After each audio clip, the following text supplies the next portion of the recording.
Namaskar, Khushro Bitiya, myself JB Dr. Pramila Kajla, Assistant Professor in Department of Physiology and Biochemistry, Faculty of Homeopathic Science from Jyoti Vidyapith Women's University. Today our topic is pregnancy. Fertilization of the ovum. Fertilization refers to fusion union of male and female gametes, sperm and ovum to form a new offspring. If sexual intercourse occurs at ovulation time and semen is ejaculated in vagina, the sperm travels through the vagina and uterus to reach the fallopian tube. Sperm reach the ovarian end of fallopian tube within 30 to 60 minutes. Movement of sperm through uterus is facilitated by antiperistaltic contraction of uterine muscle.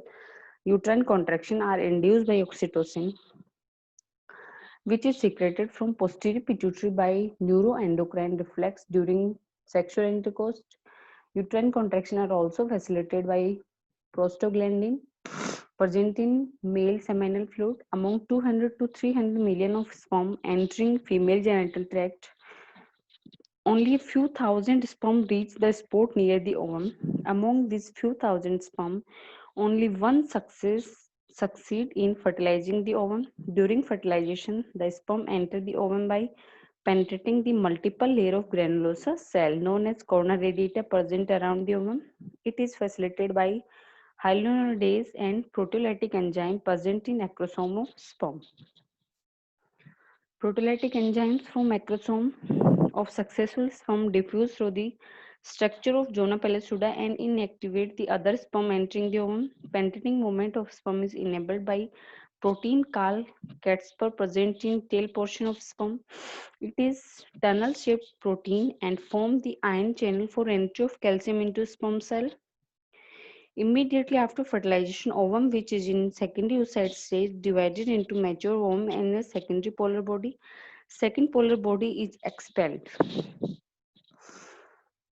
Nucleus of matured ovum become female pronucleus with 23 chromosome, which include 22 autosome and one sex chromosome called X chromosome.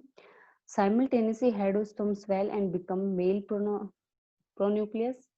Then 23 chromosome of sperm and 23 chromosome of ovum arrange themselves to reform the 23 pair of chromosome in fertilized ovum. Implantation. Implantation is the process by which fertilized ovum called zygote implant in the endometrial lining of uterus. After the fertilization, the ovum is known as zygote. Zygote takes 3 to 5 days to reach the uterine cavity from fallopian tube. While traveling through the fallopian tube, the zygote receives its nutrition from the secretion of fallopian tube. After reaching the uterus, the developing zygote remains freely in uterine cavity for 2 to 4 days before it is implanted. Thus, it takes about 1 week for implantation. After the day of fertilization, just before implantation, the zygote develops into morula and then implantation starts. A layer of spherical cell called trophoblast cell is formed around the morula. Trophoblast cell release proteolytic enzyme over the surface of endometrium. These enzymes digest the cell of endometrium. Now morula move through the digested part of endometrium and implant itself. Development of placenta and embryo. Already uterus is prepared by progesterone secreted from corpus luteum during secretory phase of menstrual cycle.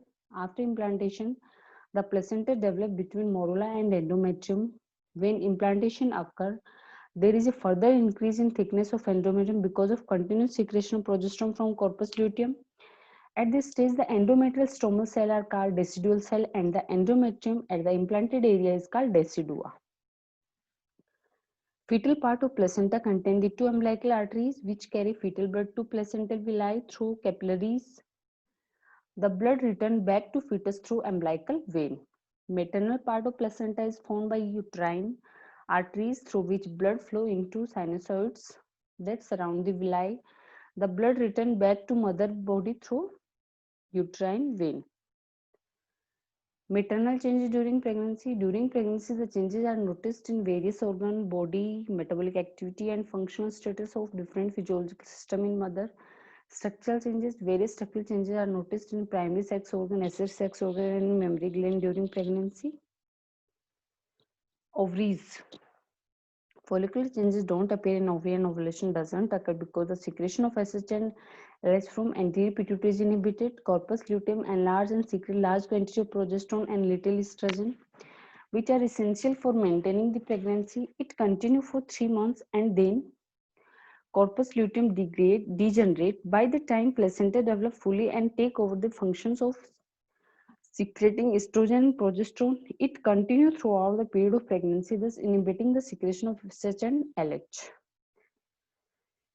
Uterus. When the uterus grows, uterus undergo changes in volume, size, shape, weight, volume. Volume of uterus increase gradually due to fetal growth. From almost zero volume, uterus reaches about 5 to 7 liters. At the end of pregnancy, out of this 50% of volume is due to fetus and rest is due to the placenta, amniotic fluid. Vagina increase in size and its color changes to violet due to increased blood supply. There is deposition of glycogen in epithelial cells. Cervix.